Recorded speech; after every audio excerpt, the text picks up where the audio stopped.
Hey, how's it going everyone? This is DCSG 81 and today I'm very thrilled to be reviewing my very first Super 7. It's also my very first Master of the Universe He-Man figure, which is the Dark DESPOT Skeletor.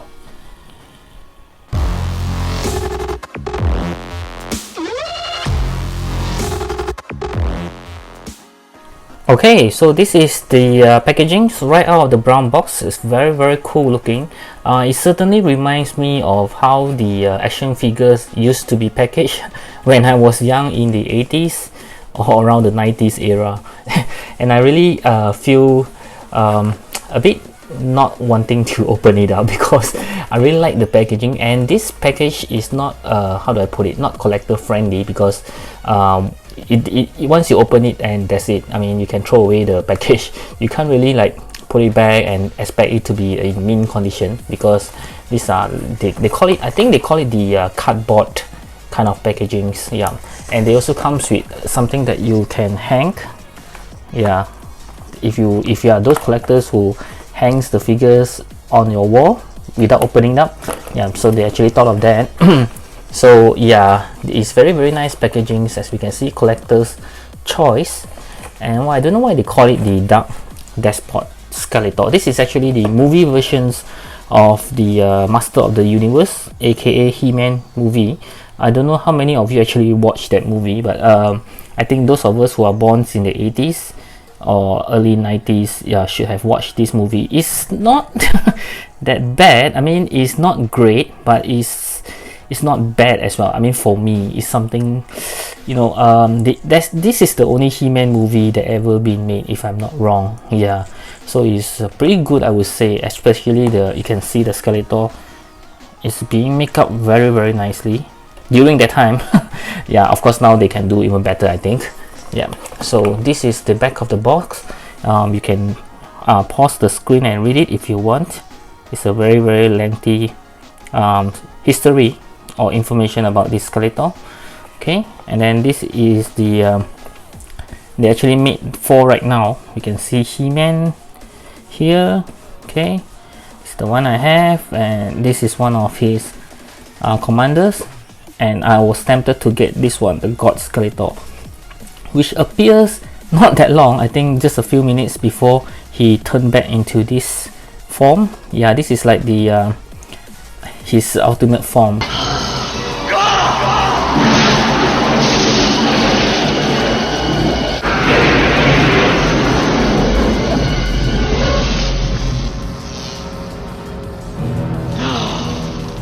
This is very nice, the way they draw it. Okay, wow. So let's get this open.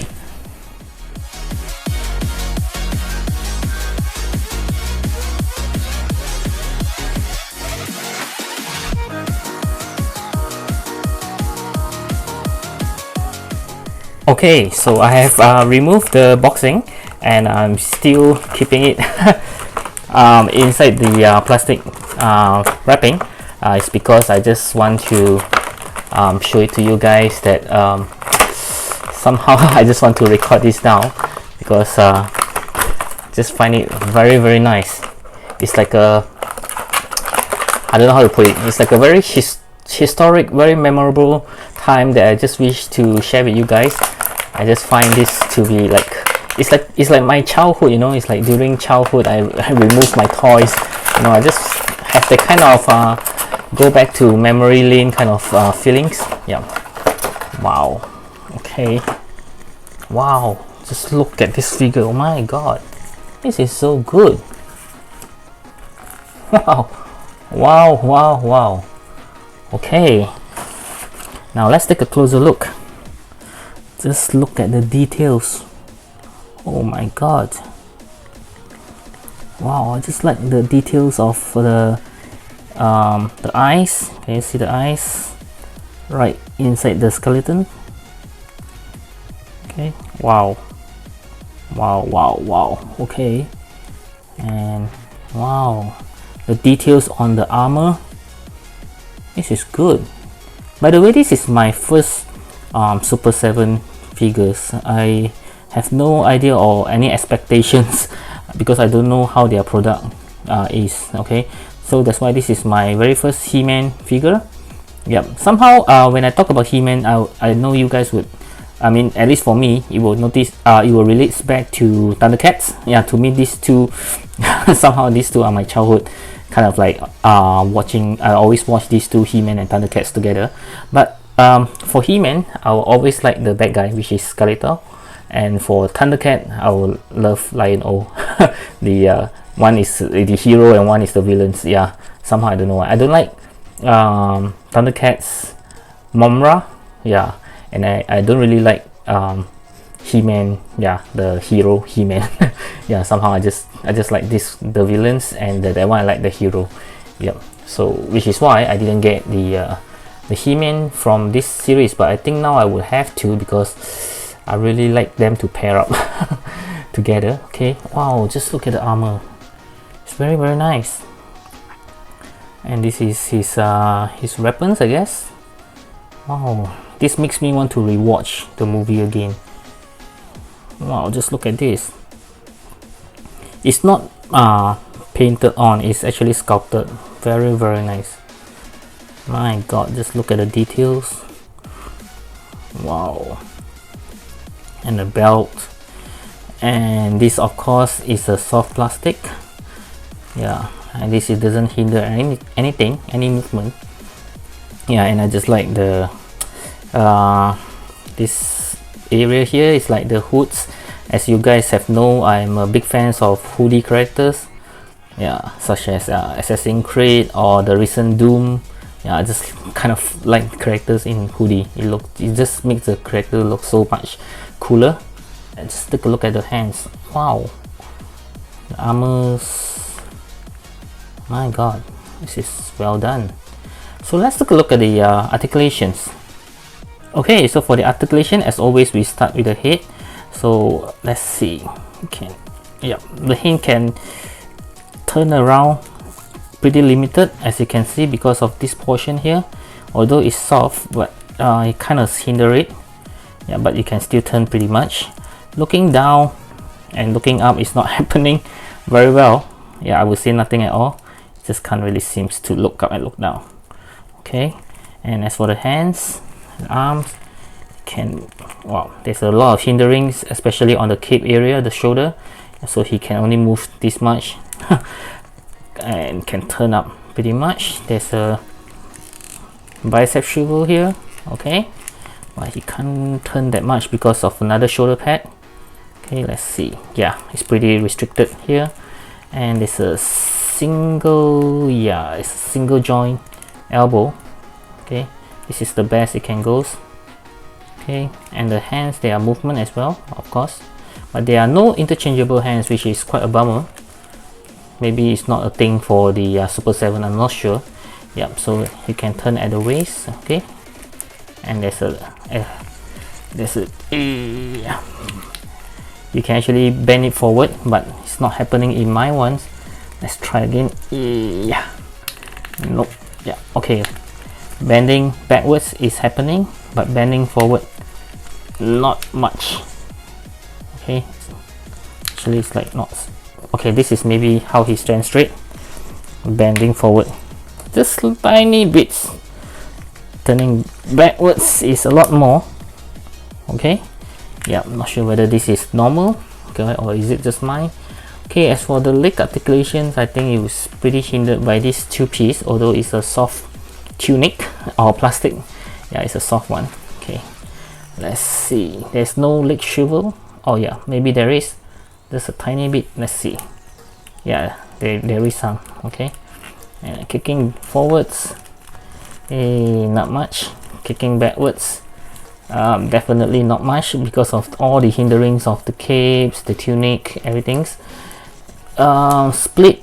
Yeah, pretty much like this. Okay, and as for the knee, let's take a look at the knee.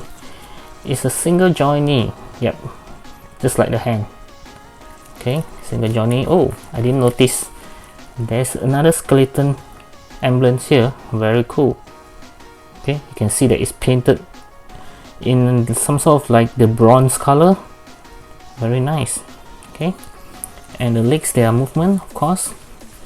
There's a rocking front and back. There's a little side by side, okay, and there's no toe hinge. Okay, so that's about it for the articulations. I think for me, for Skeletor, I think it's fine, because as you can see right out of the box, he just need to stand up straight holding his weapons, and he can look pretty awesome already. Let's take a look at the accessories. Okay, so as you can see, this Skeletor only comes with 3 accessories, which is this one. This one I'm not sure what they call it. Is this the Havoc stuff? I think they call it the Havoc stuff. This actually have some weight though. It's not very light, especially the portion here. It has some weight on it. Looking pretty cool. You can see all the sculptor. Wow, very nice. Just look at the craftsmanship here. Oh my god. Wow. Okay, it's very nice, and it has some weight, as I said. This is what they call it, the cosmic key, which is like a musical instrument if I'm not wrong, because I remember during the movie they actually play some tune here, and then you open up a portal, some things like that, and this whole thing will actually light up and open up as well. Here goes.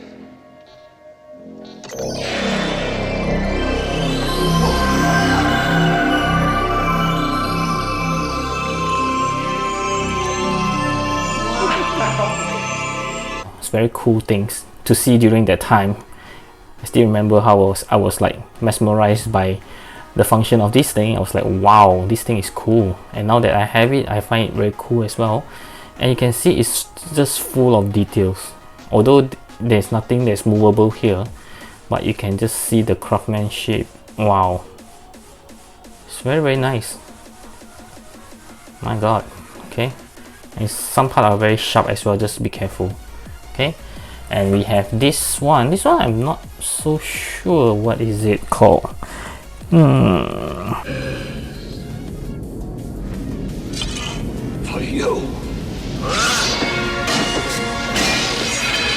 But this is very cool. Okay, it's yeah, slightly soft. Yeah, but don't try to bend it, it will break. Okay, it doesn't have any weight on it as compared to this one. Okay, but it's still very beautifully sculpted. Okay, wow. Okay, very nice indeed. And like I said earlier, this Skeletor doesn't come with any interchangeable hands, so I assume this is just for holding the stuff, and this one is just for holding the swords. Okay, yeah. So now let's take a look at some size comparisons. Okay, so for the size comparison, since I don't have any He-Man action figures, he's my very first Skeletor in He-Man. I will compare him with the rest of the action figure, which I think is a very classic, very 80s, those that I usually watch or play in my childhood. Yep, so let's start with, of course, just like I mentioned, I actually like Thundercat Lion-O. This is from Hasbro, if I'm not wrong. Yeah, very tiny as compared to him. I know Super 7 did make a Lion-O as well. I didn't get that. Yeah, that Lion-O should match very well with him. And then we will have some SH Figuarts Ultraman, which is also what I used to watch as a kid. Okay, very tiny SH Figuarts as compared to this Skeletor. Okay, and then we'll move on with some of the classic gaming figure, which is the Storm Collectibles Street Fighter Ryu. Yeah, I used to play this game as a child as well. And then we have the Revoltech Buzz. Sorry, Revoltech Woody, not Buzz. Yep, which is also all of them are very tiny compared to him, except for the Storm Collectibles. Okay, so right up next we have some other villains. This is the Hasbro. I think this is some of you actually mentioned is from the Black series as well. Darth Vader. Okay. Yep. Scaled pretty well, just slightly shorter than he is. And we have the Mayfax Robocop, which is one of my favorite. Okay, wow, just look at him. Scale also kind of short as compared to him. And then of course, how can we miss my favorite anime, the SH3 Guards Goku. Okay, and then we have Tom and Jerry, my favorite cartoon of all time. This is from Dasin model. Yeah, a very big cat as compared to the rest of them. You also come with Jerry the mouse, which is around this tall. Yeah, I know it's the scale is pretty wrong, but they have to make him big. Otherwise, because it's articulable, yeah, if they make him too small like this one, then you can't really move it, right? So they make it this big. And lastly, of course, we have some Ninja Turtle. This is Raphael from the movie version. This is from NECA. Okay, that scale pretty well actually. And then we have the NECA as well, the cartoon versions of Shredder. Okay, very nice. And also lastly, the figure that I mentioned just now, Doom. Okay, let's just put right next to him. This is the Doom from Marvel Legends. Okay, yeah, still smaller than he is. Okay, so my final verdict for this guy is I really love it. I love it a lot, and I don't have any high expectation on it, but when I first saw the prototype, I was blown away by the look, but I don't dare to set any expectation because I have not gotten any Super 7 before. So I was like, yeah, just cross my finger and hope that the actual one will come out just like the prototype. And it did. It actually looks exactly like what they promoted, and I'm very happy about it. So in terms of overall look, I would say it's a 10 out of 10. It's perfect. Okay, but he's kind of lacking in terms of the articulations, as I mentioned. Yeah, so it's not that bad. I mean, for me, I won't pose my Skeletor in a very dynamic poses. Yeah, usually just standing still like this one. You just, wow, super cool. Okay, so it doesn't really matter to me for the limited articulation. As for the accessory, I think at first I was just expecting him to come with this stuff. I don't remember they ever promoted with this sword. So the accessory is okay, just the articulation is kind of limited, which is okay for me. And the paint is awesome. I can see the paint is very well done. You can actually see some washing on the armor, some shadings. Very nice. Wow. Okay, and I especially like the face. Wow, just look at it. It's very nice. So I'm going to give it 10 out of 10, even though the limited articulation, because it doesn't bother me. So wow, get this guy. This is from the Super 7. They also call it the William Stout Classic Editions. Yeah, very nice. I actually got this from Big Bad Toy Store, as you can see in my previous video, and I'm actually considering whether I should get the He-Man right now, because just for the sake of pairing with this awesome looking Skeletor. Yeah, so yeah, I'm just still making up my mind. And for this one, I truly 100% recommending it. Even if you are not a big fans of the movie, I think this is an awesome Skeletor to be added into your He-Man collections. Okay, and also hope you like this very simple review of mine. Give me a thumbs up if you like it, and of course leave me any comments below if you have any further question about this. And I hope that you will subscribe to my channel and click on the bell button if you haven't do so, and so that you won't miss any of my latest uploads, which is practically almost every day. And I hope you have a great time, and I'll see you in my next review. Bye.